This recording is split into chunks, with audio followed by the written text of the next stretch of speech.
A very good afternoon to all of you. Thank you all for joining us today for another important discussion subjects which FICCI ICT and local initiative of UA keeps on getting in you for you so that we all can together work towards the area of multilingual internet. We have been, as part of our initiatives, talking about why multilingual internet is important, especially when you talk about our country, India. We have seen that various components of multilingual internet and how universal acceptance is an important subject to bridge the language divide. I mean, how you can't achieve a multilingual internet in an inclusive way and in a complete way till the time you achieve the vision of universal acceptance. So now, what is universal acceptance? Why it is important? As part of our local initiative activities, we have been talking about it. We have spent, many of you would have been part of the earlier discussions, and many of you are new this time, especially the programmers who have joined us today. So we have been talking about that this is something which is there, and how India has its unique position to take a lead in that. We have already got the leaders from India who have led the discussions on the universal acceptance globally.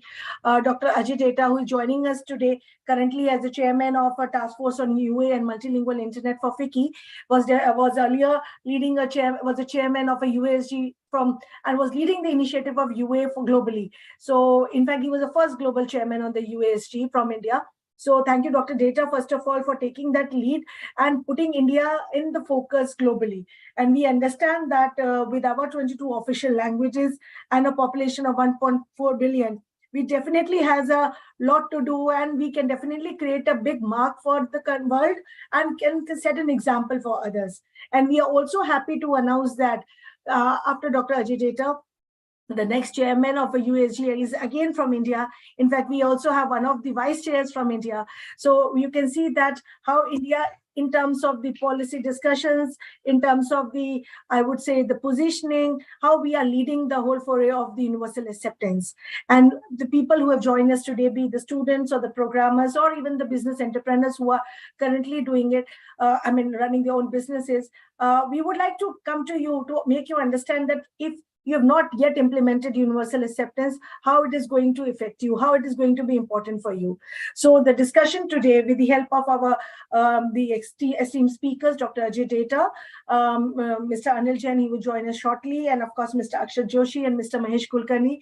We would be covering the entire gamut of the discussion, which starts from what is universal acceptance, why it is important, why India is, what India is planning to do. Then a very important subject, the economic importance of the UA for the programmers. And then, of course, it helps the entrepreneurs to take the call on the universal acceptance implementation. And then the second phase, which will be led by Mr. Kulkarni, which would be talking about how you can implement UA. So this is the discussion thing which we are doing it. You can pose as many questions as you can in the chat, and my colleagues Vidit and Priya would be happy to take those questions with the speakers after the discussion. But this is not the end of the story, and we are not saying that this is the thing that you have to. What you can do is, once you are convinced, when you feel you want to take the journey forward with us, because it cannot be complete without your support. So FICCI ICT and the local initiative of universal acceptance is there, where we have the experts who can handhold you, which can help you to implement the UA in your own organizations. So you can reach out to us. We will be more than happy to facilitate that UA implementation journey for you. With these words, now I invite Dr. Ajay Data, the chairman of our task force on universal acceptance and multilingual internet from FICCI, to kindly deliver his welcome and opening remarks. Over to you, Dr. Data. Thank you, Sarika ji. Thank you very much. This is obviously a topic which is very close to my heart, you know it, and this is a topic which impacts almost everyone globally. If we understand the importance of multilingual internet as a socio-economic tool for empowerment, this impacts almost 7.7 billion citizens in the world. Recently, India became #1 country in the world as far as the population is concerned. Obviously, language is a vital tool. If I do not speak, it is very difficult to communicate even with you, and I'm speaking a certain language. And this is the same issue required for those people who do not speak the language which is of their own, especially on internet. So we can communicate in the languages we require, the languages we desire. There are almost 20,000 languages and dialects spoken in India as their mother tongue, according to the analysis of Indian census in 2011. And almost 121 languages are spoken by 10,000 or more people in India. And you can imagine, with 22 official languages, with 121 languages spoken by more than 10,000 people, and our top level domain names managed by FICCI and domain names available, we have an opportunity to accept a domain name in the language of my choice. Now, do I have it? I have a domain name. What about the acceptance of that domain name in the applications, in the software? What is the acceptance on those email addresses in the application? That is actually the challenge we have. And that's all about universal acceptance as an important pillar so that we can break that barrier and break the barrier in the people's life, and they can allow to communicate in their own languages, in their own scripts, in the way we function on internet. Everybody else can function over the internet and empower themselves in this area. And universal acceptance has a very basic concept, very, very basic concept. Let me share that screen with you, all of you, and see that I'm able to share with you what these 5 pillars are, and then accordingly you are able to see the importance of those 5 pillars. So you can see and accept, validate. There are 5 boxes in front of you on your screen. Accept means if I have an email address, can it be accepted on the website when I type in? Can it be validated well? Can it be processed? Can it be stored? Can it be displayed well? And it looks very simple. So let me paint the picture with an example. An example is I have my email ID as ajay@data.bharat. If I have this email ID in Hindi, and if you can type in a Hindi email address, you will be able to send an email to me on that email ID from your Gmail account for the purpose of communicating with me and trying to send out an email. But do you have your own corporate email platform?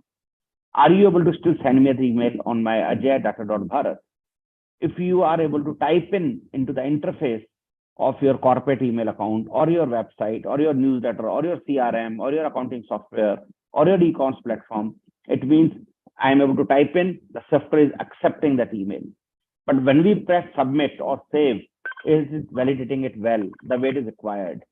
Can it process it for the purpose it is required? Can it store it in a database the way it is required? And then display it back wherever it is required?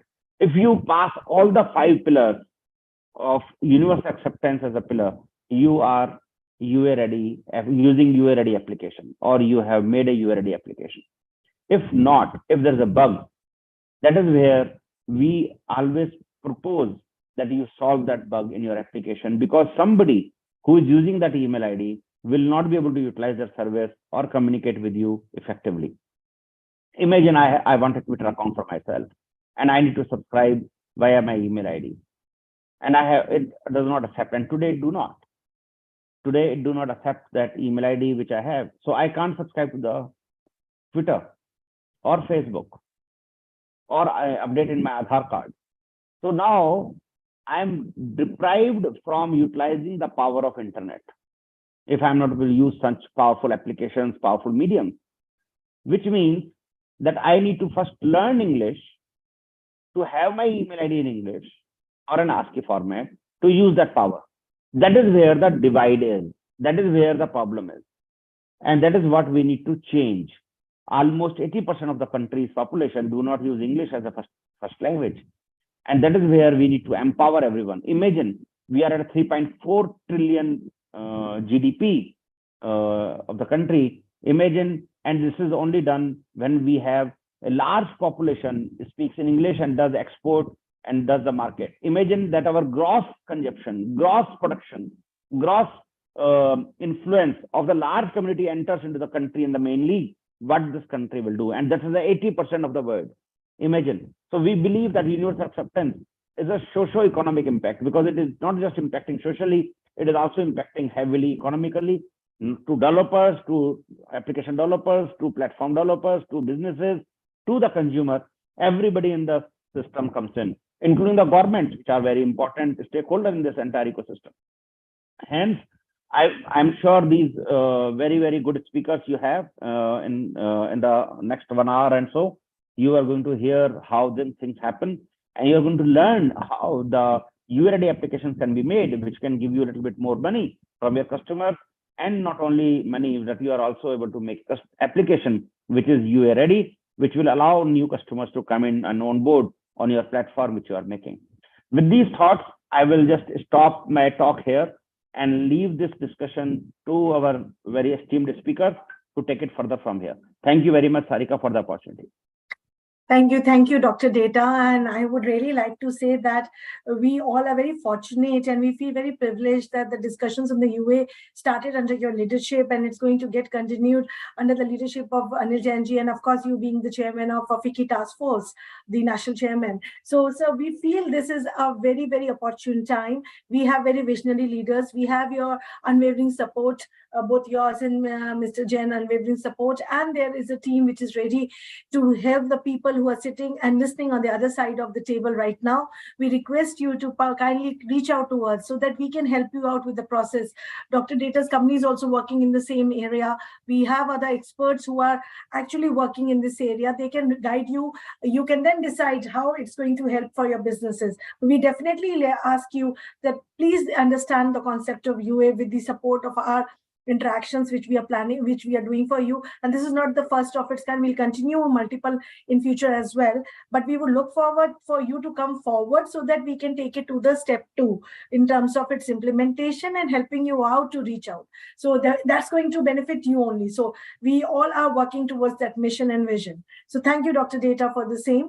I would now, I think Mr. Anil Jainji would join in a short while. He is now the chairman for the USG and the CEO for National Internet Exchange of India. While we wait for him, he's stuck up in some government meeting. So as soon as he gets free from there, he'll join us.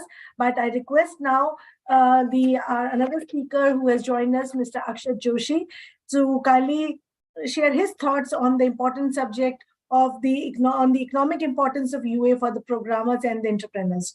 So Akshat, over to you. Akshat is a founder for the Think Trans, and he is a very active member with the local initiative of UA. He's a very important part of our committee, and of course, FICCI ICT. So over to you, Akshat. Thank you, Sarika. My audio is clear? Yeah, you're clear. Okay, great. Okay. Again, very pleased to be part of this engaging discussion that we are set to have in this next 1 hour. And thank you, Dr. Data, for setting the tone about what exactly is UA and why it is need of the hour. The main theme of this particular talk, the way I see, is that we have to discuss about the kind of opportunities that universal acceptance brings to the table when it comes to programmers, right? So, for example, why programmers? Obviously, if we are talking about multilingual internet, and if I have to call it multilingual internet, we are calling it as a multilingual, say, around after 20 to 30 years after the internet has been incepted, right? And typically, means in an ideal world, this should not have been the case. In an ideal world, internet would have been born multilingual, the way things exist in human societies, right? But so there are obvious reasons why this happened.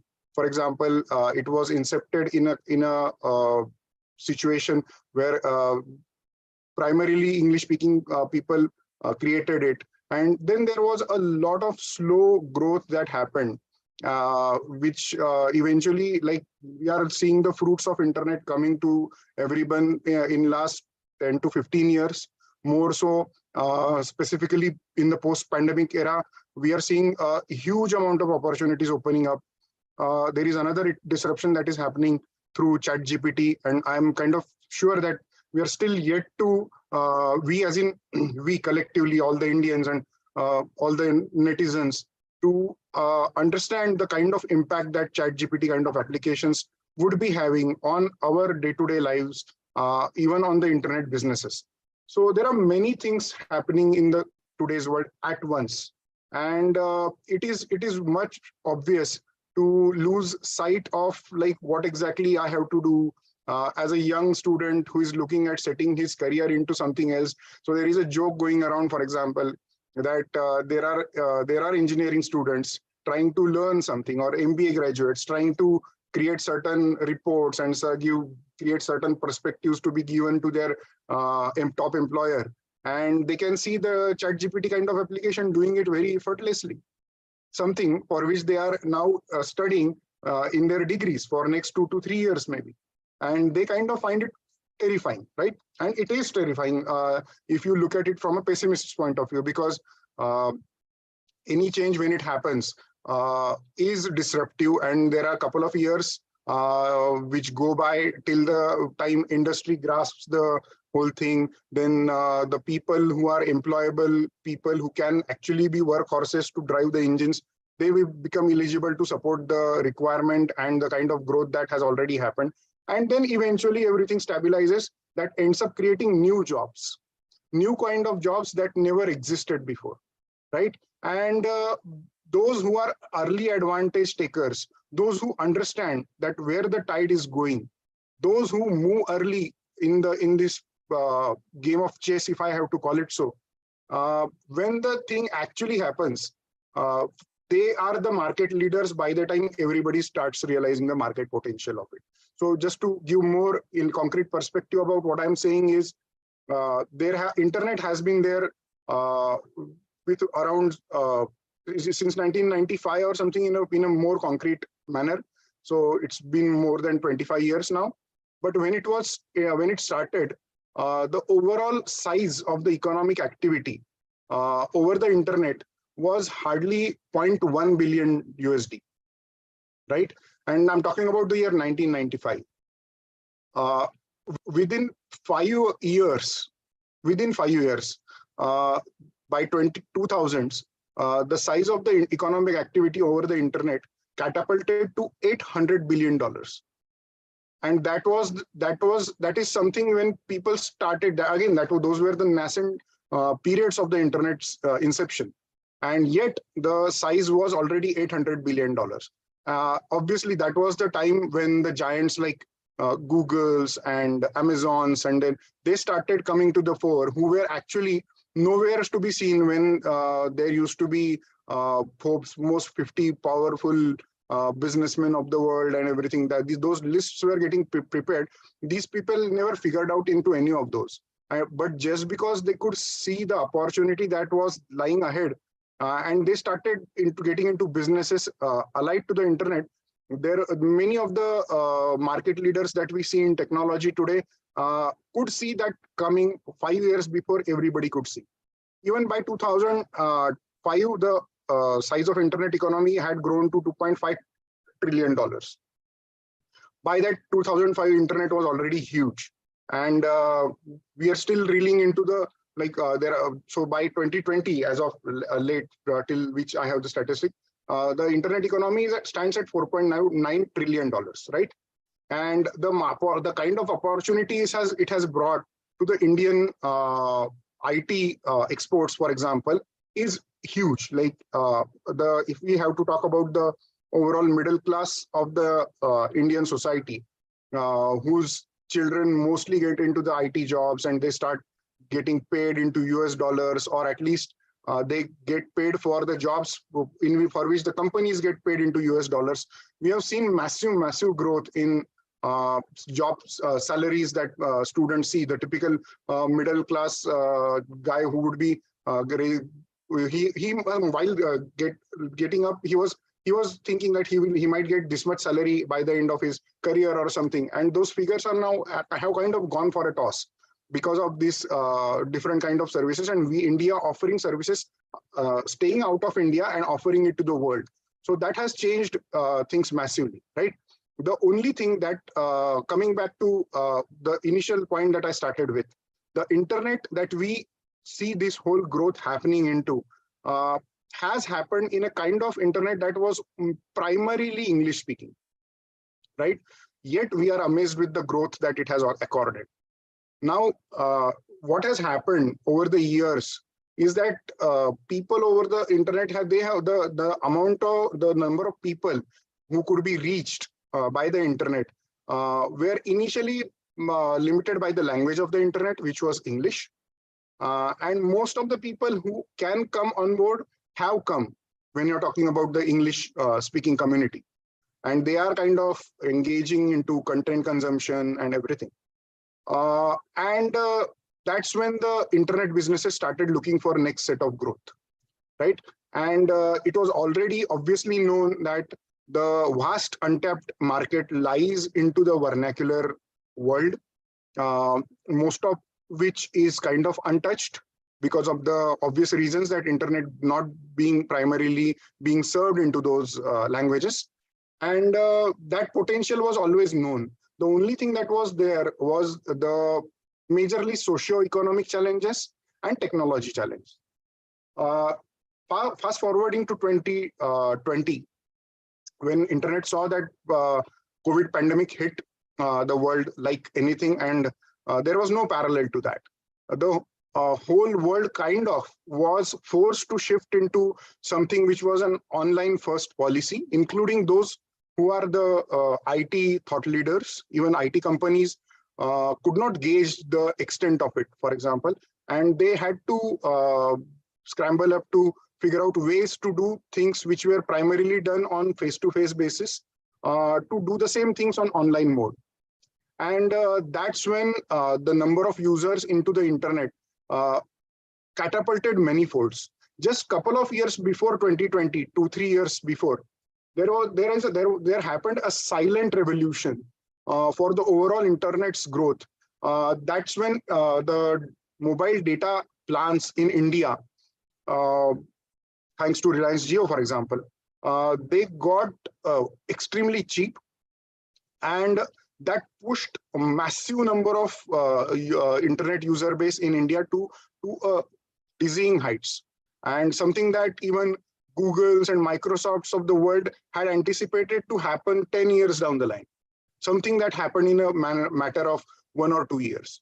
Again, COVID pandemic coming to that, there were so for example, we always see the discussions about Black Hat Junior and everybody, like people trying to get their small children getting into programming and stuff like that. There are always voices which are contrary to this popular opinion that don't push people into programming, students into programming, kids into programming.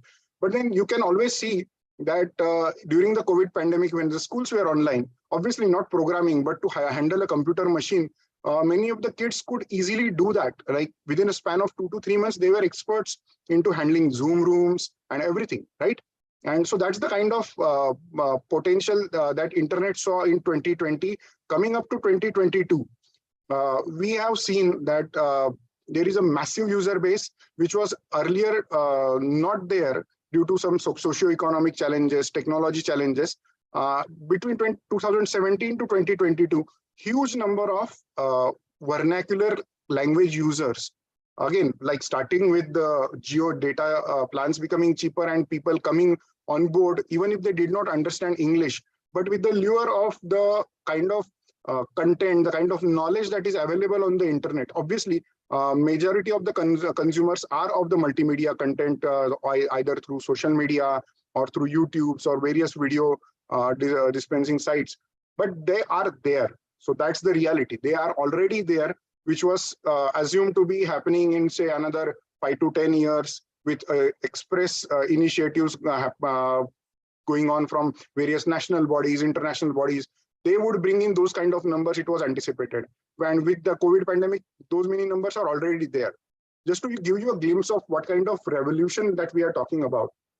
So if we have to talk about the number of the most watched site in the world, if I have to call it like that, is YouTube, right?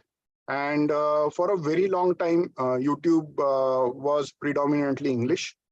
But you would be amazed to know that out of, like, even today, for example, if we have to find out, like, what are the top most 50 most subscribed channels on YouTube, out of those 50, 18 channels are Indian, and they dispense content in Indian languages. Now, when I'm talking about that kind of volumes, you only have to guess like what kind of market opportunity lies in for various kinds of businesses. Those users who primarily consume content in Indian languages, their first choice is Indian language. They are there. That market exists today. But contrarily, the kind of services which would be of that kind, which is like the Indian language first, they are not there, right? Frankly, what change does it have? Does it make to that kind of user who is kind of monolingual, or whose preference is for Indian languages first?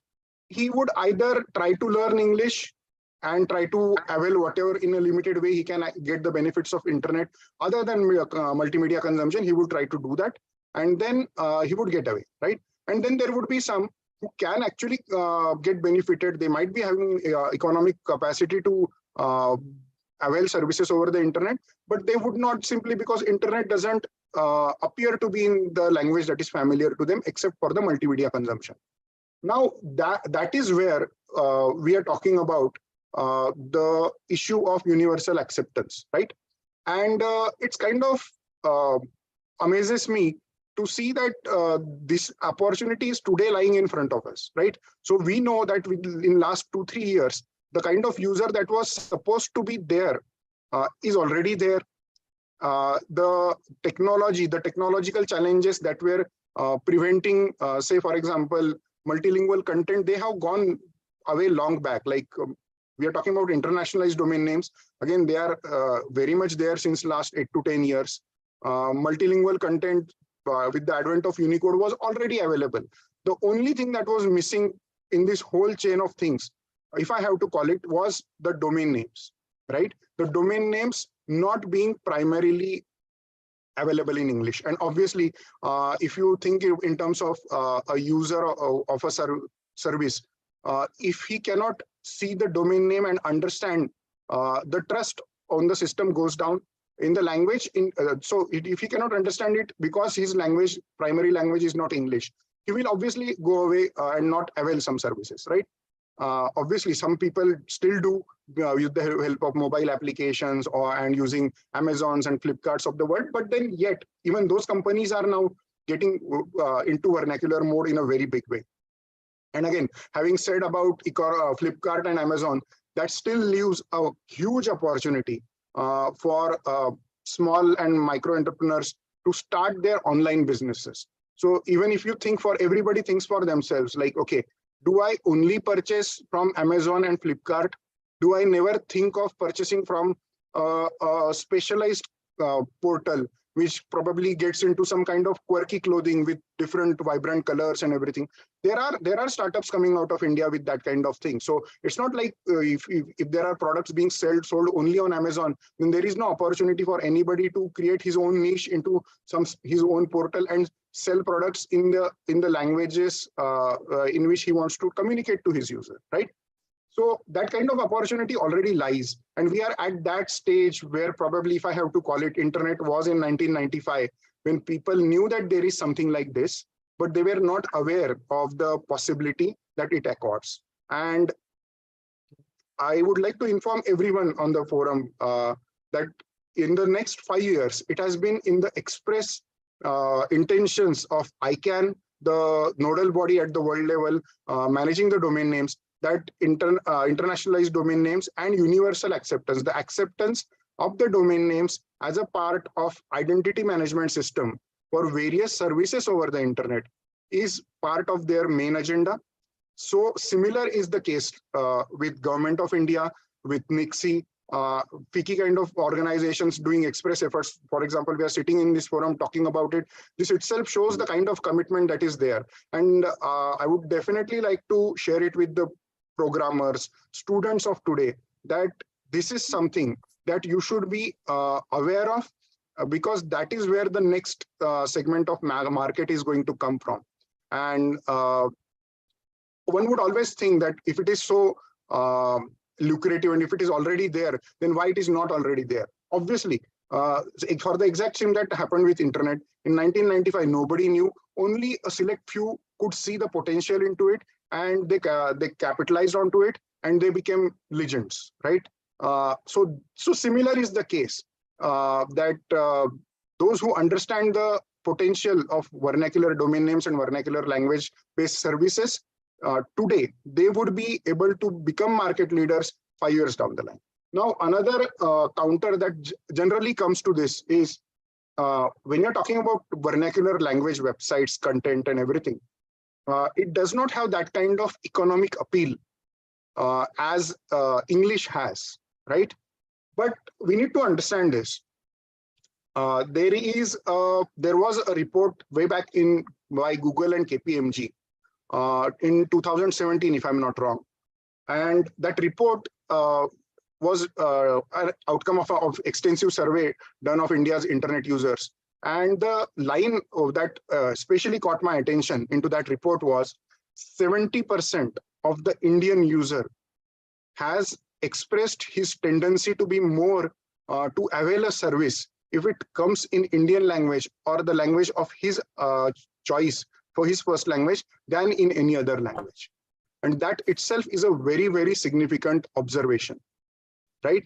And those who can see and build services and businesses around Indian languages with particularly, for example, if you see even today, the kind of internet is still built around, majority of services are built around English language users, right? And obviously English language user base is very much big and it is very much spread across the world. But if we are talking about small businesses, those who want to operate into a limited area of their national geography, or even, for example, within the state, because this generally, given the linguistic division of states in Maharashtra, typically any aspiring business, even if he wants to start something with vernacular content first business, he is okay to operate only within his own state, for example, Maharashtra state, Andhra Pradesh and everything.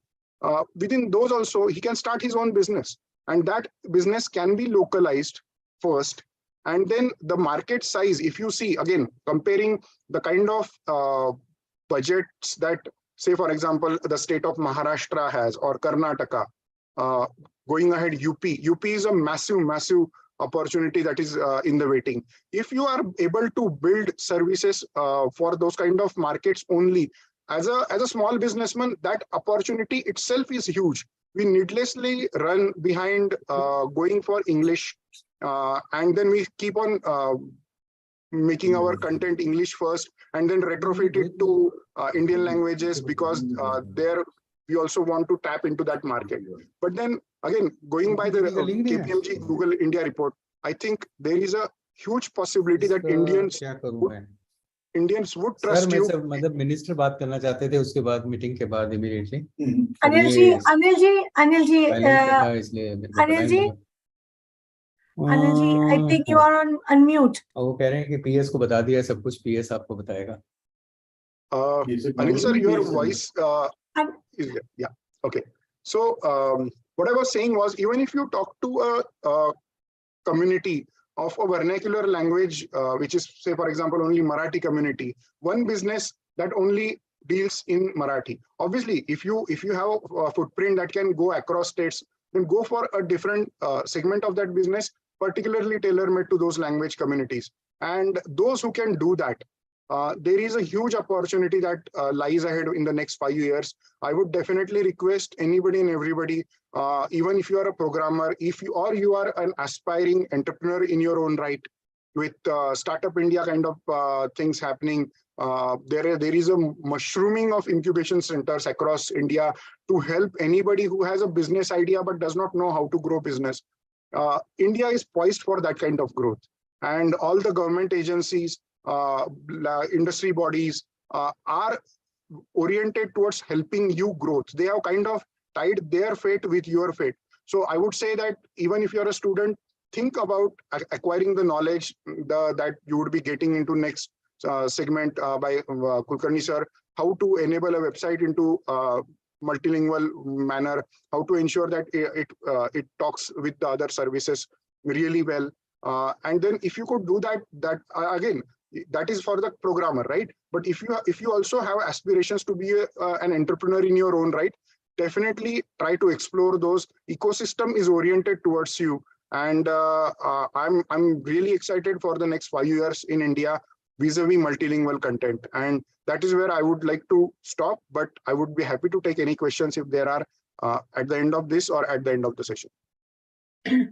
Thank you, Akshaji, for charting it down with various figures, supporting it, how universal acceptance is going to pave the way, how it's going to be important, whether you talk about for the entrepreneurs or you talk about for the programmers, the students, or anybody. So basically what we can say that this subject is going to be an additional thing which will make you help you grow in your career path. It can provide you additional working opportunity, employment opportunity, and for the entrepreneurs and the businessman, it helps you out to reach out to the masses whom you have not yet been able to reach it, and even create new segments for them. So where we've already, the veterans have been talking about the numbers. We know that while English, the internet is being dominated by English, but it is always good to reach out to the people in their own respective language, because that's what they may understand better, and that's why they can comprehend better and maybe connect with you better. So you will of course like to have a clientele whom you can retain it forever with the help of your services. So it's good that if we can actually deploy the concept of universal acceptance in your current businesses, which will help you increase your further, I would say, the reach, and also it will create you new segments for you. And like Akshay mentioned, there are all the engineers starting from the global to the India level. We all are working on the same domain. So it's a good time. The whole ecosystem is there. So that can be very, very helpful. So with this, thank you, Akshay. We have Mr. Anil Kumar Jainji, who has joined us today now. Thank you, sir, for joining us. He is the CEO for FICCI, but more important, now he has taken up a global role of a chairman of a UASG from ICANN. There are compliments from all of us for taking that leadership and for the thing that you're leading the India in such a global arena. We feel very privileged and proud that you've been able to take this initiative, and we understand that Government of India is putting a very high focus on UA, and you being leading it at the global level, of course, gives us a privilege and a responsibility both to carry forward the mission of universal acceptance in our country. We are very fortunate that with your support and wavering support and the guidance, the whole ecosystem can develop. We have people who have joined us today, which includes from students and the programmers to entrepreneurs, and there are more than 70 people who are right now listening to you, sir. And apart from that, there are others who have joined other online. So we would look forward to your views, sir. That first, your vision as a chairman of a UASG, and of course, how do you see India coming it up? And definitely the tremendous efforts being done by the Government of India. We as a community, be it the FICCI local initiative of UA and the members, stand together to work with you to take this, achieve the mission of UA, sir. Over to you. Thank you, sir, for joining. Good evening. Thank you, Sarika, for giving me this opportunity to talk to all of you. You are leading India in with a local initiative for several years now.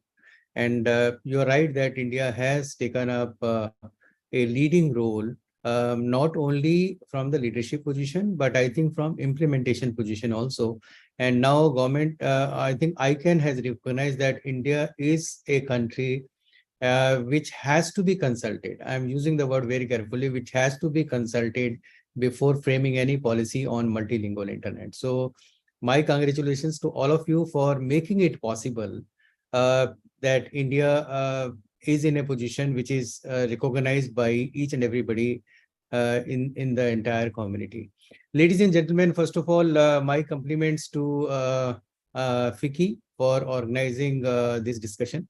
And this is a timely discussion because when we are talking about the universal acceptance, it is a difficult subject for a good number of people. And, first of all, you have to talk about what is universal and what is acceptance and why it is required and why this is relevant to be here.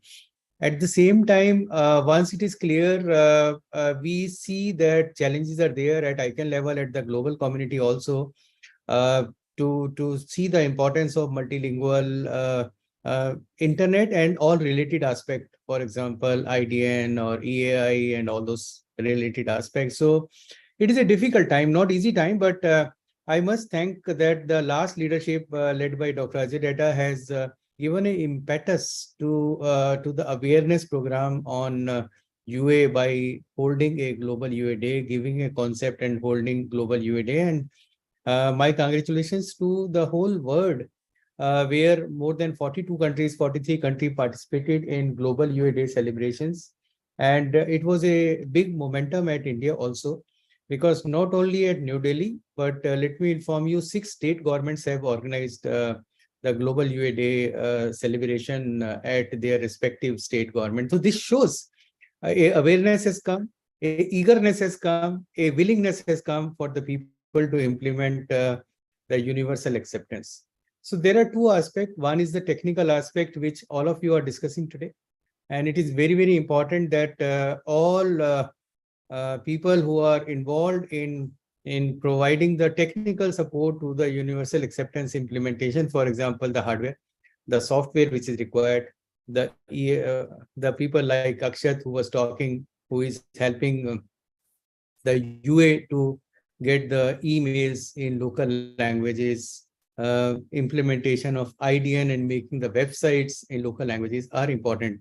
So I think it is very, very important that we must understand that what are the technical support which UASG has provided to the whole world. So there is a lot of work since 2015 on the technical front. The whole global community has worked on it, and they have come out with a lot of products which are available to us on a website called usg.tech.org, which Sarika will share with all of you. And I am very happy to inform you that Government of India has signed an agreement with UASG so that all development which are happening at UASG are seamlessly available to all of us, each and every citizen of this country. So this is a very, very important aspect, that technical community should be well trained, should have all the resources available at their footstep, and in future also, in case there is any help required for technical community to work on UA, they should be able to get it. Let me inform you that Government of India is implementing the UA through UA Implementation Committee, and Maheshji is here, and Maheshji is leading this initiative. And we are opening a center at FICCI only with the help of Sarika, and where we are going to set up a help center, which will keep on, first of all, initially giving the help and support to the Indian community. And definitely, Sarika, I would like that this help should be extended to other part of the world also as the time permit. The second is about the users. As Akshat, I was just listening to Akshat, several fronts the UA implementation work is going on. For example, browser point of view, if you see, the Microsoft is working seriously on multilingual internet. Google is working on multilingual internet. Similarly, on social media, I think all platforms are now, they have understood the importance of universal acceptance. They have understood the importance of bringing those people who are not yet connected with internet with the help of multilingual. And similarly, the people on OTT platform, I think we have to create an ecosystem in such a way that everybody start demanding a multilingual internet from all of us. All of us means the people who are listening, they are part of the community who provide multilingual internet. So we want to create an atmosphere in such a way, everything through Tamil.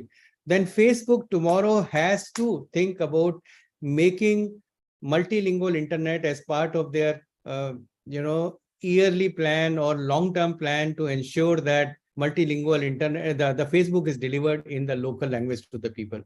So I think that both the parts have to go in parallel with each other. And the supporting role to these two organizations has to come from the concerned governments and also from the various organizations like FICCI. So it is the industrial bodies and the government has to work together and ensure that whatever is required to get the UA on ground so that people start getting benefit of UA directly. And they start feeling, I want, Sarika, that maybe in next 1 year or 2 years, we don't have to explain what is UA to the community, to the people. that situation will come only when everybody understand. Like everybody understand internet, they should understand the UA also. I think that situation will come, and I think it is a timely webinar which FICCI has organized for all of us. And I, as the incoming chair of UASG, promise you that whatever we can give for the Indian community first, that is the first priority, because we belong to India first, then to the other part of the world. We'll definitely ensure that all help, all infrastructure, all logistics are made available to the Indian community first. And then we'll definitely ensure that we remain a leading nation in UA implementation in the world also. With these words, because the seminar is not a bigger one seminar, but I again want to thank Sarika for giving me this opportunity to talk to all of you. And let us work together for next 2 years initially to ensure that India is there at the leading position, and India will remain at the leading position. Thank you very much, Sarika, and thank you very much all people who are listening. Thank you. Thank you, Anilji, for your, I would say, really words which has come from the heart as a person who is taking a global role as a chairman. So we can only assure that we are from FICCI side, from local initiative of UA, and the members who are listening and as part of the discussions today, we stand committed to work with you. We will try our best that India sets an example for the rest of the world, while of course implementing universal acceptance under your leadership and the guidance.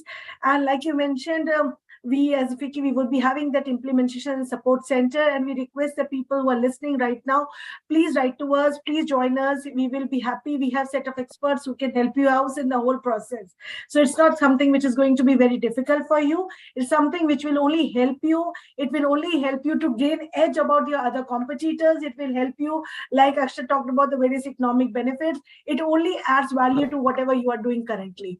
And of course, the government of India is totally supporting this initiative. We have already have the policy which is out. So with the government of India is there. So the whole ecosystem has built up. And Anilji, with his commitment and the encouraging words and the support which he has rendered through his, I would say, the interaction today, it's really marvelous. So thank you, sir, for those words. And we would be, in any case, we are happy that we could have this first webinar under your leadership when you've taken up, we are going as the incoming chair, when global chairman of a USG. So thank you. And we will continue this momentum with multiple other activities during your tenure. So we would have to have multiple things which would be happening. Thank you, sir, for this same. And we will work with you on achieving the objective. Thank you, Thank you, sir. Thank you. So after listening about the economic and benefits, after hearing the government of India, Anil Jainji talking about it, and Dr. Ajay Data in the starting as chairman of a FICCI task force on multilingual internet UA, setting the tone how the industry bodies, how the industry, the government and everybody is working together. Now comes the important part, that once you realize the importance of UA and you understand how do you technically implement it. Is it something which is really going to take a lot of your efforts, or is something which, while understanding the concept, you can do it. So we have a very veteran speaker who is going to come next, Mr. Mahesh Kulkarni ji. He is a former director from CDAC and currently a director from Avaris. We would request him to kindly share his own views and have a technical address on the UA implementation of the IDNs and the EAI. So Maheshi, you are in any case a part of the whole discussions of the UA. We are running a UA implementation program under the I would say under the guidance of the government of India. So there are various aspects which come on the technical aspects of UA. I mean, the word whole, when you talk about UA, people may think about that it's very time consuming, it may take a lot of their efforts, or it's something which is not very easy to implement. So I would say that to break those myths and to help them understand that how we can do it. And of course, to talk about the group which is going to get established at the support center, we would request you to kindly share your views on the same. Over to you, Maheshi. Yeah, thank you, Sarika. I think I would like to thank FICCI for organizing this session. And we heard the earlier speakers, starting with Ajay Jetaji, then Akshat, and then Anil Kumar Jain, about the whole journey, as well as what exactly UA means, what are the business opportunities within that, and so on and so forth. So I would like to walk you through the technical aspects, basically, not in the very detail, but a broad way, so that one can understand that UA is not that rocket science, basically, and it can be achieved easily once you understand the subject, basically. So to do that, I would like to share my presentation, basically. Okay. I hope my presentation is visible. Yes, it is visible. Okay, great. So just to cover the technical aspects of the UA readiness, basically. Okay. So previously, when even Akshat spoke about that, basically the UA, that is universal acceptance, becomes a fundamental requirement, just like a Unicode. So as he was indicating that Unicode, the first version came in the year around 1991. And then you saw a lot of applications, as well as the browsers and everybody, your devices and systems, trying to adapt Unicode to support various languages. So Unicode has really brought the world, globe together in terms of the different languages which are being spoken today as well. Okay, so as like Unicode became the fundamental requirement, the universal acceptance also becomes a fundamental requirement for any application, devices, or anything for that matter, basically. This definition, just to reiterate, that when we talk about a universal acceptance, exactly what it means to us. It means to us is that previously we did have an ASCII domain names as well as a ASCII email ID. Okay, and they were being actually accepted, validated, stored, processed, displayed correctly and consistently in all the applications, whatever you see today working. So let it be a social media platform, let it be browsers, let it be your word processors, and so on and so forth. So these email addresses as well as URLs were being identified, and then were working seamlessly and are working seamlessly. So similar way, the internationalized domain names, or EAI, what we call the email addresses, basically. So those email addresses which are there, which are internationalized, which means that they do have a Unicode character, basically. So it can be in your own language. Like IDN, one can have a domain name in one's own language, as well as the email ID is one's own language, and that is something we define as a internationalized domain names or internationalized email ID, basically. So they should be validated, accepted, processed correctly and consistently in all the internet applications and devices on par with ASCII. So that's a very important statement, that it should work seamlessly, just like what ASCII domain names or ASCII email addresses are working. So these are certain pillars which have been talked by Ajay Data, that any system, whatever you are actually doing or testing, basically should be able to accept your EAI, okay, or the email ID, internationalized email IDs. It should be able to validate, it should be able to store into the database, it should be able to process. Basically, when I use the word processes, which means that searching can happen, one can send and receive the mail, and so on and so forth, and it should be able to display the correctly, basically, depending upon the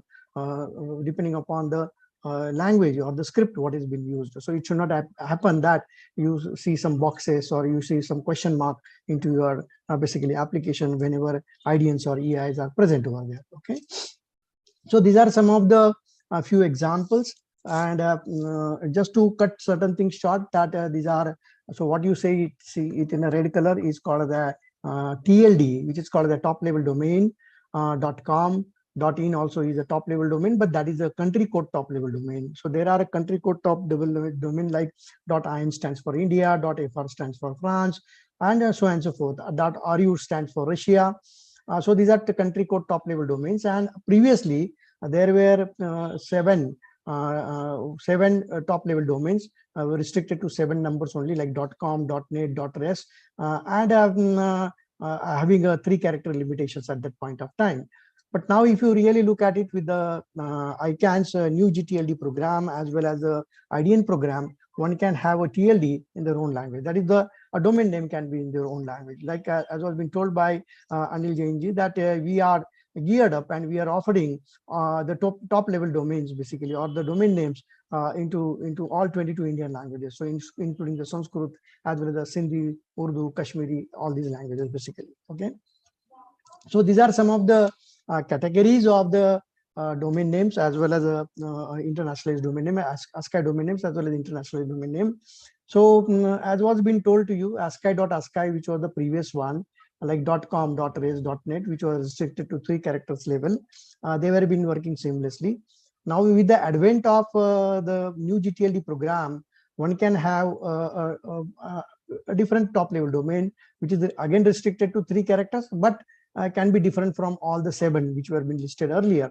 Like one can have .bmw or one can have .mdk and so on and so forth at a top level domain, which is called the new short. So the definition is very clear. One need to understand the definition clearly, that they are called the new short domain names.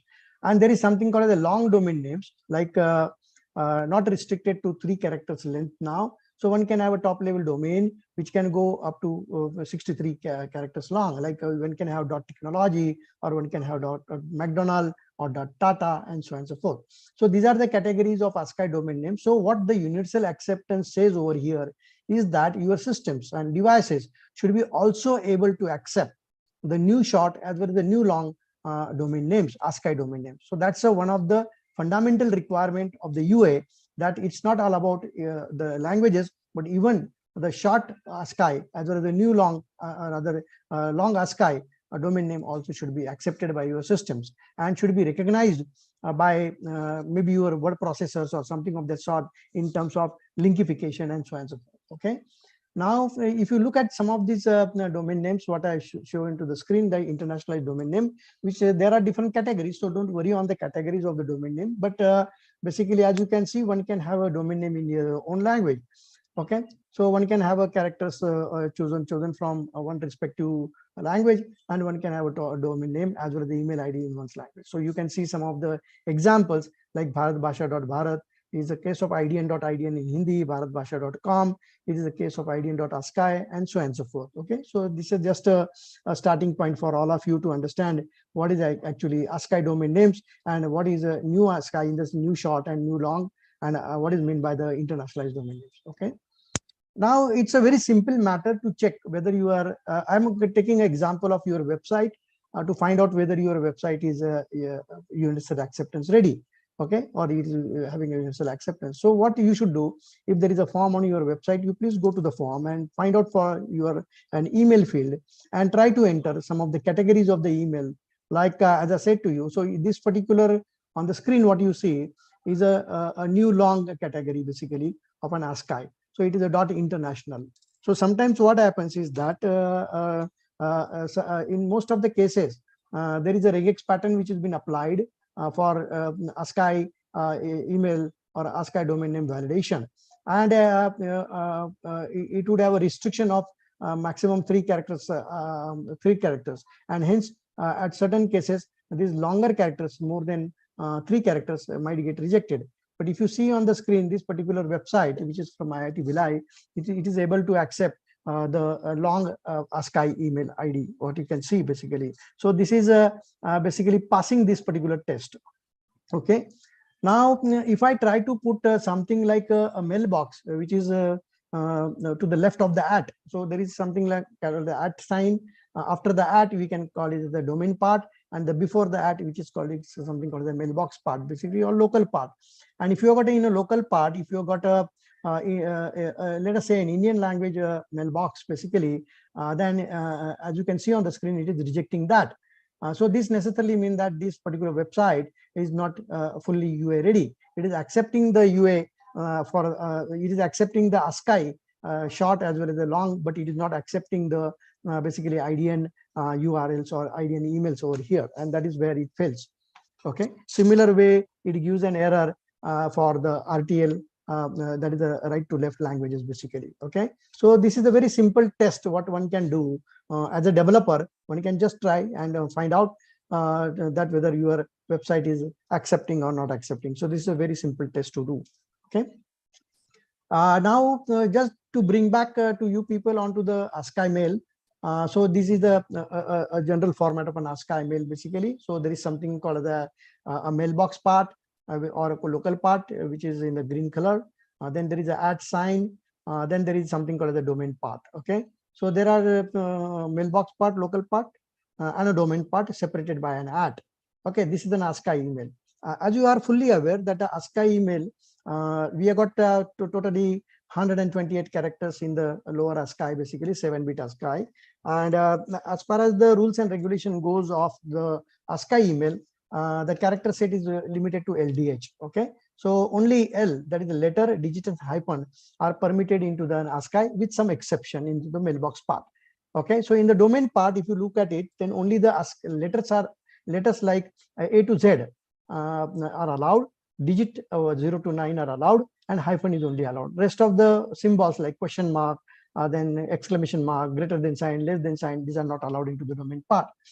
While if you look at the mailbox part, apart from the LDH, that is the letters, digits, and hyphen, some of the printable characters, unquotable, which you cannot be in the quotes, which can be printable characters, are permissible into the mailbox part. So I can have a mailbox like exclamation mark MDK @evaris.in, something of that sort. So I can have that. So one can use the printable characters, unquotable printable characters in the mailbox part and not into the domain part. And some places one can have a quotable characters, so one can have a space also, but then that has to be embedded into the so-called the quotation mark, and some of the special characters are also permitted. So these are certain rules and regulations in terms of an ASCII mail, that what the mailbox should consist of and what the domain part should consist of, and those are being there are a set of RFCs which are there. One can have a look at those RFCs if they want to have more details into that. Now, what I'm trying to bring a point over here is that this ASCII mail generally can be validated using a regex pattern. So if you are a programmer and if you are using, let us say, a form to be built with the HTML5, then what you are going to do, you are going to have an email field over there, and then you can have an input element rather, and have a basically the attribute of the input element selected either email or text basically. So if you select the attribute as an email, then the default browser validation functionality appears, but it doesn't actually look for which characters are permittable or which characters are not permittable. Only it looks for the certain typical format of an email. So it will check for whether some characters exist before the @ some characters exist before the after the @ and there is a dot also. So that only validation is being done by the basically browser. Okay, and in order to have this particular rules of LDH, one can have a regex pattern. So a pattern can be also been utilized to validate the email. So it is a very simple, and probably it might go unnoticed to the developer that the ASCII email ID, unless otherwise you got a specific requirement in terms of whitelisting certain things, basically, then even most of the cases we found that regex pattern also need to use basically over there. But ASCII email then gets validated very easily because the HTML5 basically tag, which is there, it does some basic validation for you at the client side. So it was simple in the sense one can use a regex pattern and do the validation of the ASCII email. The IDN email, then we got a similar what is so-called the format is there. So there is something called the mailbox part, there is something called the domain part, and separated by the @sign. And as you can see, this whole mail is written in Hindi. Or it is in Devanagari, I can use the word, because from looking at the email, one cannot understand sometimes which language it is, because Devanagari is the script, while Hindi, Marathi, Konkani, Nepali are the languages which are used, which uses Devanagari as a script for writing purposes. Okay, so this is a typical an internationalized email basically. So EAI, email address internationalization, what we talked about basically. The rules remains the same, more or less remains the same. Only the portion which changes over here is that at least in the mail or in a domain part, one should be having at least one Unicode character. So if you got a one Unicode character in the entire email or an entire domain name, then it is defined as the IDN or it is defined as the EAI. Okay. Now the rules of the game remain the same, that LDH only, but now in the case here, the L comes from the Unicode repository, unlike the earlier one, that is ASCII. So ASCII, the character sets were limited. Like as I said to you, A to Z, that is a 26 alphabet, then the 10 digits, that is a 26 plus 10, so 37, and one dot and then hyphen. So these are only the 38 to 39 characters are being utilized and can be validated using regex pattern. But when it comes to the Unicode, basically, you have got close to around the Unicode 15th version, which is now around the corner, or already must be announced. It consists of almost like 1.5 lakhs of characters covering all the 161 modern horizontal scripts, basically. Okay, and which characters to be permitted, which characters not to be permitted, because a similar way, when we talked about an ASCII character set, we said that okay, we will not permit question mark or special symbols into the domain part.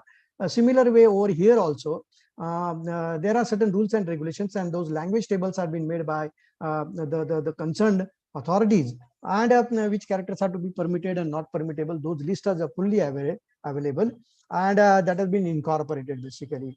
Okay, and on the mailbox part, one can have the UTF-8 characters into the mailbox part. UTF-8 is nothing but a 8-bit implementation of basically Unicode to cater to the legacy systems. And by default in the browser, UTF-8 is as an encoding is enabled.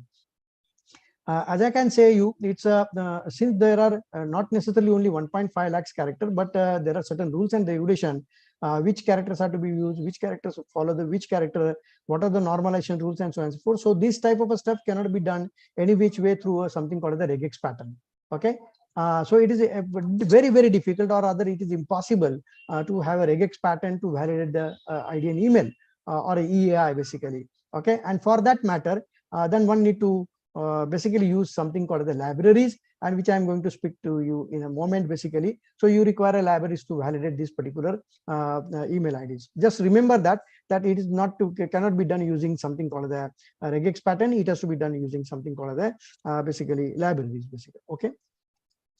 I'm not getting into the whole details of this, but just to give you a glimpse that the life is not as simple as what we feel, basically. But just giving an ASCII example, that I will talk about similar, confusingly similar characters. So if you can look at these are termed as homographs. Okay, some confusingly similar characters are being termed as a homograph, which means that they look alike. So ICICI.com, which is actually true website, which is ICICI.com, while the next one what you see on the screen is built from LCLCI.com. Okay, and at a smaller point size, or even if you look at this particular point size, you will feel that it is ICICI.com. And this is how the fishers take disadvantage of the confusingly similar characters. So there are certain restrictions onto this, basically, in terms of that. A similar way, when we start using the internationalized domain name, there might be chances that you will have a lot of basically homographs within the script as well as across the script. And in order to avoid such type of stuff, the policies which are being made, the IDNA policies, which I'm going to speak in a moment, which is called the internationalized domain names for applications, the policies are ruggedized policies which take care of all these particular nuances into this. Just remember this portion in that regard. Now, when you say that how the domain names are resolved, basically, so you are fully aware that the example which I on the screen, the ASCII domain name, www.example.com, is an ASCII domain name, basically. And you are fully aware that it is basically a DNS entry has been made, which will point to the IP address, and then when you make a query, an IP address has been returned, and you are able to get the resources which are there, basically. So this is very simple in terms of that. But when it comes to the internationalized domain name, the life is not as simple, because of the fact that the domain name servers or the domain name records do not accept basically the Unicode characters. It is only relies on the LDH, which is called the letter digits happens coming from the ASCII repository, and then it is difficult, basically, because these are all legacy systems, so you cannot change the domain name systems, basically, per se. And hence, in order to basically have an internationalized domain name resolution perfectly been done, this particular domain name, the IDN domain name, is converted into something called the Punicode. Okay, so Punicode is nothing but something called the ASCII encoding for the Unicode. Okay, so if you look at www.paid. Let us say Bharat, so paid is been converted to xn --, which is nothing but an ASCII encoding, and then that get resolved with the IP address. So some of the nitty-gritties are currently at this moment of time out of the scope of the discussion, but just to understand that there is something called the Punicode, and you need to convert from Punicode to Unicode and Unicode to Punicode for the actually domain name resolutions. Now, we were talking about basically the UA readiness. So UA readiness cannot be achieved in a, I can use the word, it cannot be achieved in one go. It has to be done in step manner. So the first step, what I said to you earlier, was that at least your the systems and devices should be able to accept the new short and the long ASCII TLD. So that if you are able to accept that, then you become stage 1 ready, basically from the UA perspective. The second part is that once you complete the stage 1, you can move to the stage 2, wherein you can start accepting the IDN, that is the internationalized domain names, like let us say ivaris.bharat, basically. Okay. And if you are able to accept into your systems this type of, for example, if you are registering for Facebook, or if you are registering for any social networking site and they are expecting an email ID, I should be able to give my Indian language email ID to them for the registration purposes. And if they are able to accept that, which necessarily means that they have covered up the stage 2 as well. Now the life doesn't stop here, because you have provided an email onto the website. I should be able to actually send and receive an email onto that particular mail ID. So if it is, let us say, mahesh@ivaris.bharat, if it is my email ID, then I should be able to send and receive an email basically on that particular email ID, internationalized email ID. And that is something very, very important aspect in terms of you require something called the established support of email address internationalization.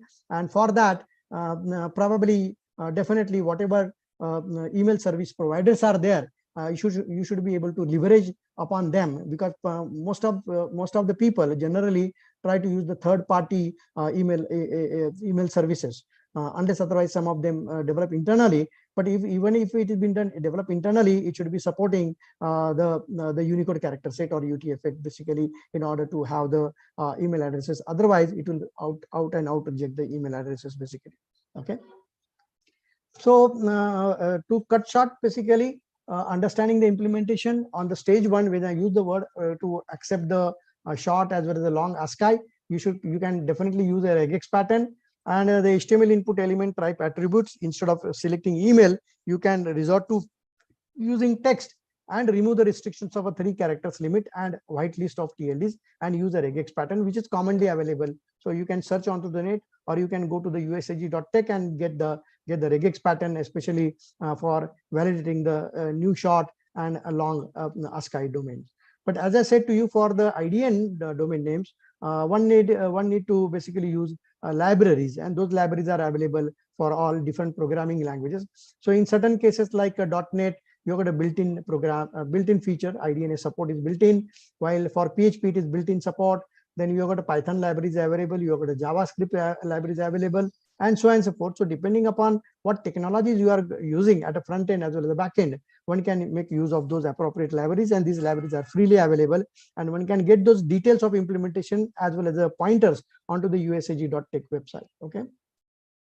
Now, just giving a glimpse of in another 5 minutes in terms of what is meant by email address internationalization. Okay, we talked about domain names. Now I'm going to speak about email address internationalization. So what is EAI? EAI is like having a UTF support in the mailbox part, which is the before the @ sign, left of the @ sign, and after the @ sign, which is the domain name. So what the EAI means that I should have an email ID which can accept UTF-8 into the mailbox part as well as Unicode into the domain part. That is the EAI definition, basically. So if there is a mail, something like mahesh@ivaris.bharat written in Devanagari language, this is what we are talking about, EAI. And what is not EAI? So it doesn't make a, if your mail, the mail subject line accepts the so-called let us say a Hindi language subject line is there, or address or comment or message body, that may not necessarily is a EAI. Please try to understand that is totally different. Okay, because those are already been supported by the MIME, basically, and the support of UTF-8 is by default inside that when you are talking about a subject line, address lines, address or a message box. So what exactly EAI is there? That I should be able to have an email in my own language, and I should be able to send and receive as well as I should be able to create a mailbox in my own language. So no EAI support. So there are level of implementation of EAI. No EAI support, which means that only ASCII email addresses supported by the tools and services are there, which is current state in most of the cases.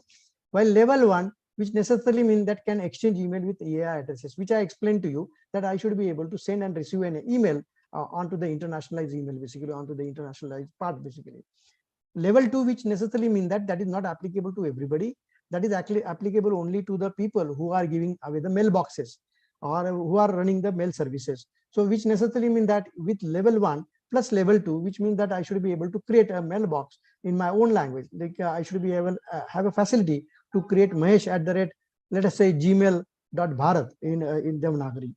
Currently that facility is not available, but that is where the level 2 support is being expected. So that when you are covering to the level 2, which means that you are fully UA compliant. Okay. In the email system, you are fully aware. I'm not going in great details into the technical aspect of it, but if the developers are here who are dealing with the email system or developing an email system or maintaining an email system, they should clearly understand that there is something called as there are various components of an email system, wherein there is something called the protocols. You are fully conversant about the SMTP protocol, POP3 protocol, and IMAP protocol. So these protocols should have an ability to support UTF-8. That's very important, basically. And one need to look at the documentation of each and every component which has been utilized into let us say development of an email system. So there is something called the client side portion. There is something called this. So there is a webmail. One can have a webmail like a round cube, and one can look for. So now today, some of the most of the components are already SMTP UTF-8 compatible. Okay, so you are aware of this mail user client. So it can be like your Thunderbird, or it is like a Gmail, or it is a Mozilla Thunderbird, or a Microsoft Outlook. And this is the mail user client from where you are composing your mail and sending a mail, basically. Okay. So this is a mail user client, and it should be able to actually have a support of SMTP UTF-8. So these are other components like mail submission agent, mail transfer agent, mail delivery agent. These are some of the components in the chain, right from starting a mail from a MUA back to a MUA. So these are some of the components which come into the place. These are server side components, especially. So wherein they are speaking to one server, speaking to another server for actually sending the email. And then finally, at the end of the day, the mail comes to the something called the mail delivery agent, which comes to the local boxes. And from the local boxes, basically, the MUA picks up the mail and shows onto your screen. So this is how the whole components of the email systems are there. So what are the prerequisites for setting up an email? So it should be a normalized form. I'm not going to explain what is normalized, but you should only remember that in the NFC form, the IDN should be there. Then basically you should be using the IDNA 2008 protocol and not the 2003 protocol. And you are fully aware that today there are 1500 plus basically top level domain names which are operating, basically. Okay. And in that some of the so-called the the IDN domain names are also there. Okay.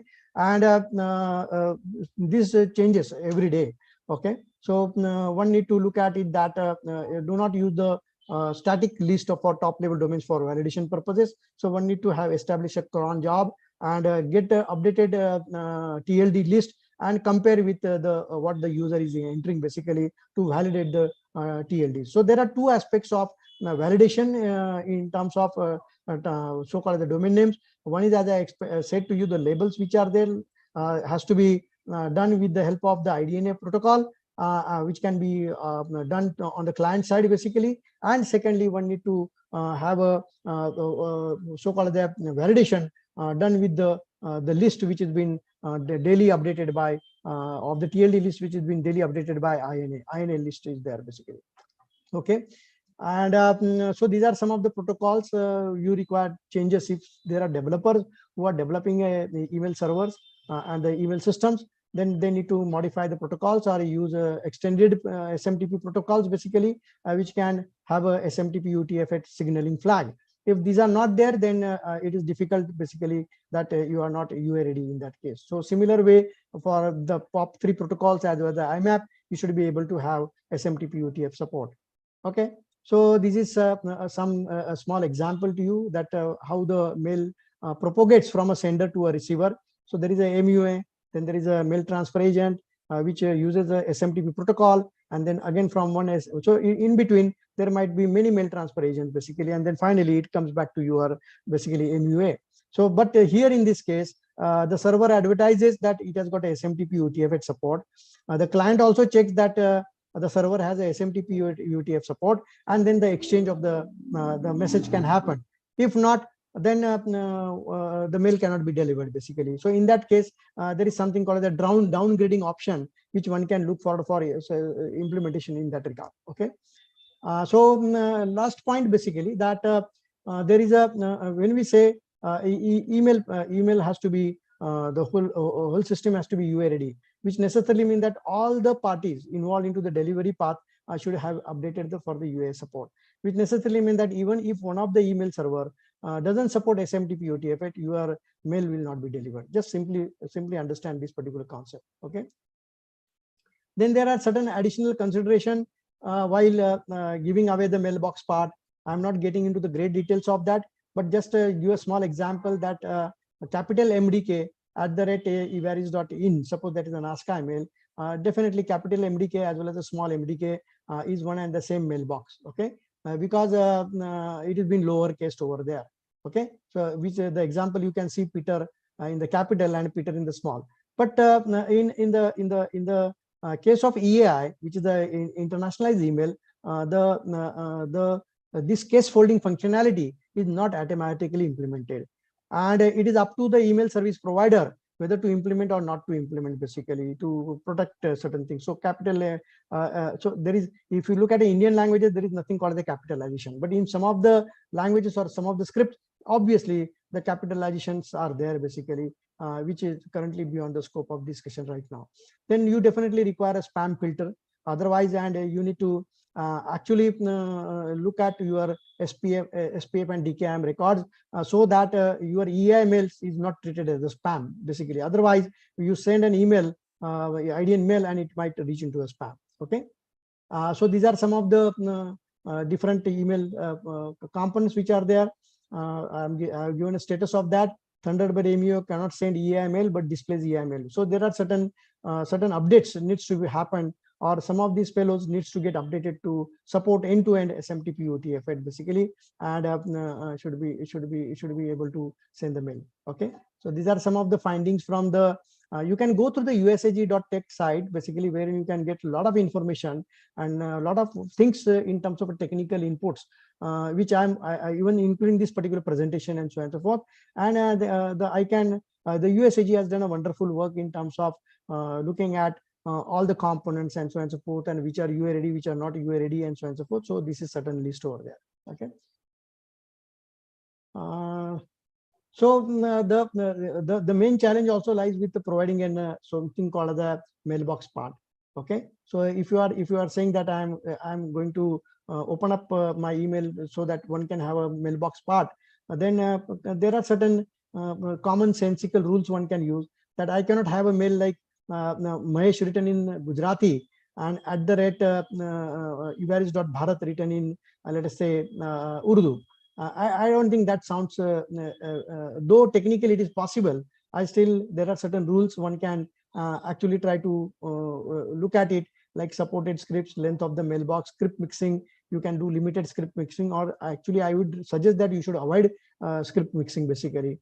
Then there are challenges. If you look at the Indian languages, we do have left to right script as well as right to left script. So right to left is coming from the Perso-Arabic family, which is the Urdu, Sindhi, Kashmiri. Okay, and so on and so forth. So try to avoid signs and symbols. Then Unicode character normalizations and so on and so forth are there. Equivalence considerations are there, and these are some of the so-called the RFPs or the frameworks where one can have a look at it, that how one can actually look at implementation of some of these RFPs in their systems basically. So these are RFP 5890, 6530, 6531. So these are all available. One can have a look at it for making the EI developments easily. Some relevant material, as you can see, these are some of the relevant material. So you can look at the USAG 005, USAG 007, then the quick guide on EAI 014. They are very beautifully written and very lucid way they are written. So if you read this document, I don't think you require any other support. You can directly implement and try for yourself some of the things. Anyway, as was been told by Anil Kumar Jain, FICCI has already established a support center for any help related with implementation of IDNs as an EIA or making your applications, devices, systems EIA enabled. The support will be definitely available, and whatever level it is required, even if it is required to one-to-one communication, that also is possible basically. I will stop here because there are certain other slides which are a little bit more technical, and that we can cover into the some other session basically. So I would like to stop over here. Thank you. Yeah. Thank you, Maheshi, for actually covering up quite a lot of the technical stuff in the short span of time. We understand that, like you mentioned, for the benefit of the people who are attending this technical workshop, that the resources which they can refer to, some of the things that how the universal acceptance has its different levels, stage 1, stage 2, how it can be done, and something which is not really difficult and it can be easily achieved. And of course, with the support center being housed at FICCI and the support of the external experts who are a part of the support center, who can help us, who can help the businesses and the entrepreneurs, and of course the programmers to understand the concept of UA further better and implement it. So thank you for sharing your thoughts on that. While we ran over the time, but there are two questions which has been posted by my colleagues over the chat. I'll just quickly take up with you and Aksharji. So maybe you can answer those questions. So first question is how important it is for organizations to ensure that their software systems are capable of handling IDNs and email addresses. So maybe Akshat, you can take this question and would like to share your views on this one. The one which we are currently seeing on the screen, Sarika ji? Yes, that how important it is for the organizations to ensure their software and systems are capable of handling IDN and email addresses. Right. So actually, it's a good question. This is something that should be on the minds of every application owner, particularly if you are having applications which intend to do certain sort of business with end user. Though, again, it would need to be defined by the owner of the internet business, like which language community he particularly needs to serve. And if there is no language specific barrier, and if there is a geography specific thing or nationality specific thing, it is always good to define it for yourself. And if you at all happen to say that you are going to talk to PAN across the languages, clients who are spanned across the languages, then it is very important for you to be speaking in the language of the person in order to drive the trust of the given service and system up. Because ultimately on the internet, unlike typical brick and mortar stores, which which is there in your vicinity, you know the owner and you know the quality of stuff, and then you just go and buy things. On the internet, that's not the thing. On the internet, the trust on the system is something that is very primary, and with the there are so many already available. It is only imperative that you talk to the customer in the language that they are familiar with. So, from growth point of view, it is very important. Thank you, Akshat. Mahesh, do you want to add anything here, or I switch to the another question? No, I think that is perfect. Basically, nothing to add further on this. Yeah. Okay, so I have a second question. I think Mahesh, maybe you like to take this one first, and Akshat, if you want to add something later on. According to you, what are the best practices for designing user interfaces that support multilingual input and display? Yeah, actually, this is a very broader question, but however, I will try to address it in a very short time. Basically, a short time in the sense that I will try to answer as quickly as possible. Basically, it is not, as we were discussing earlier also, multilingual cannot be optional. It has to be default. It has to be by birth. So that's a very important feature basically. So when you are talking about a UI development, you need to first talk about your own language, and then optionally one can think of English. So if you have got those strategies in mind, I think things are going to change drastically. What essentially it means on the technical side is that whatever you do as a coding practices or whatever platforms you are using, you should fundamentally use internationalization and localization practices. That's very, very important. So I don't know how many people are really aware. They can go back and look at the term internationalization and go back to the term called the localization. So if what it means basically in a nutshell, in a very simplistic way, your all systems or platforms or design which are there, they should support Unicode. That's a plain simple term. Okay. And second part is that it should be able to support the font, or in the sense support the display in a layman term, that my language should be visible onto the screen. If it is a Devanagari content, Hindi content, I should be able to see the Hindi content and not some garbage onto the screen. So those are covered actually into something called the localization and globalization practice.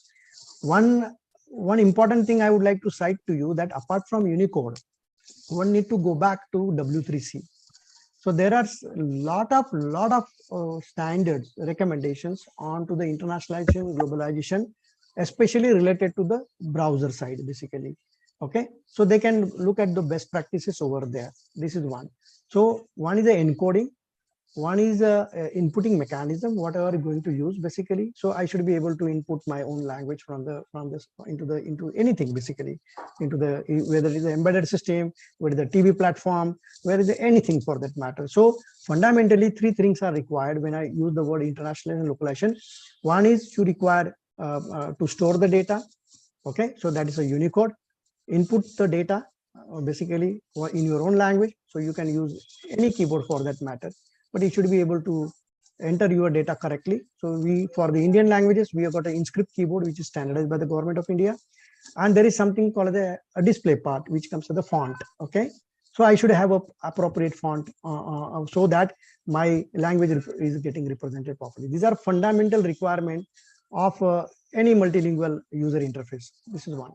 Now, a little bit going ahead, I should be also able to communicate in my own language from one platform to another platform, or one system to another system. So I should be able to use the same encoding like UTF-8. We talked about UTF-8. So now the browser encoding today by default is UTF-8, unless otherwise you want to change that basically. Previously, it was Windows 1259 encoding was being used and languages were not being supported, but you should ensure that UTF-8 support is there wherever, either in, we talked about the 5 pillars, okay? Accept, then validate, then process on input, process, store, process on output, and display. So all these things should actually is not only applicable to the UA, but is applicable to all the applications which are being getting developed basically. So from that perspective, you need to think and implement by design, rather than talking about an afterthought in terms of implementing something. So time has not gone basically, though if you try to put something add-on, obviously it is going to be a shaky foundation.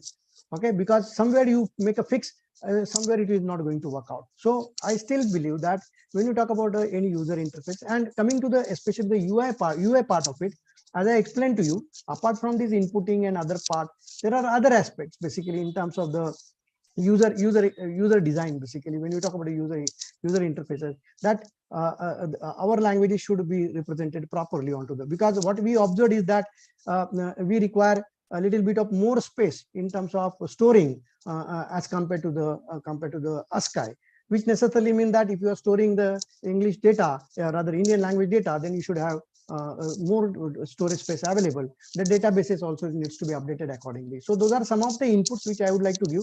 Maybe probably Akshat would like to add something more on that. Thank you. Akshat?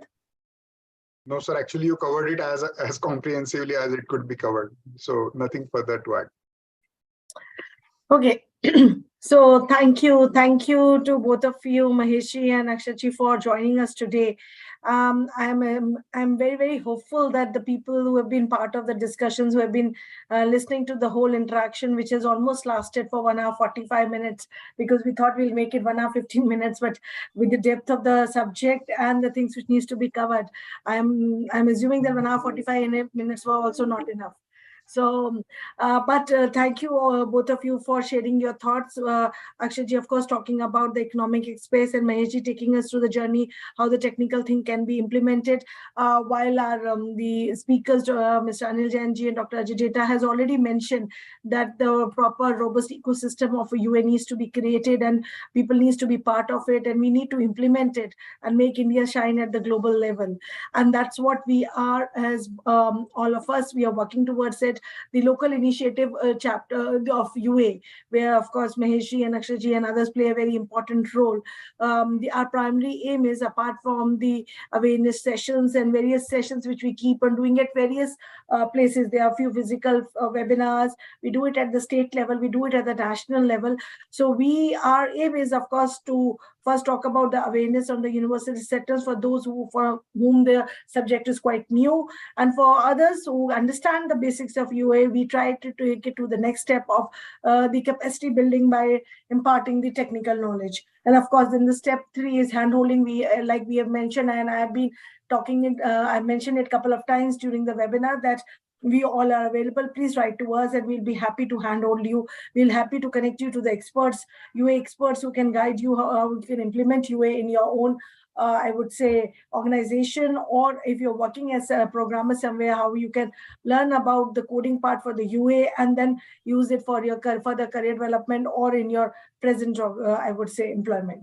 So we all understand that the universal acceptance is something which the word universal talks about. It's something which is very, very big, and it has to have the components of everybody, be it the industry bodies like FICCI or the experts or the academicians or the industry people, the entrepreneurs, the students, programmers, everybody to be part of it, so that we all can achieve the globe aim of implementing universal acceptance in our country, which is also one of the things which Government of India is focusing, as mentioned by Anil Jainji. And as I also mentioned, the Government of India has already come out with a policy on its implementation. The first phase of multilingual internet, which focuses on UA implementation, has already started. And we are working with the various partners all across, including the government, industry, and everybody, to make it successful. So with these words, I'd like to thank the speakers who have taken out time, Akshayji, Maheshji, and of course, Dr. Ajay Data, Mr. Anil Kumar Jainji, for being there. We are proud of India being leading at the global level of the UASG in ICANN for the, as a various, we're setting the examples from India's side, and Anil Jainji leading it as a global chairman from India. So we are very proud for the same, and we hope to work with all of you together to achieve the objective of the universal acceptance. Thank you all for joining us today. And if there are any queries, if there are anything feedback, even if you have any other feedback you feel we should include something different in the future versions of the webinar, or I would say the upcoming activities which the local initiative is planning, we will be more than happy to do that. Please share your views with us. Thank you all for joining us today. Jai Hind. Thank you. Thank you.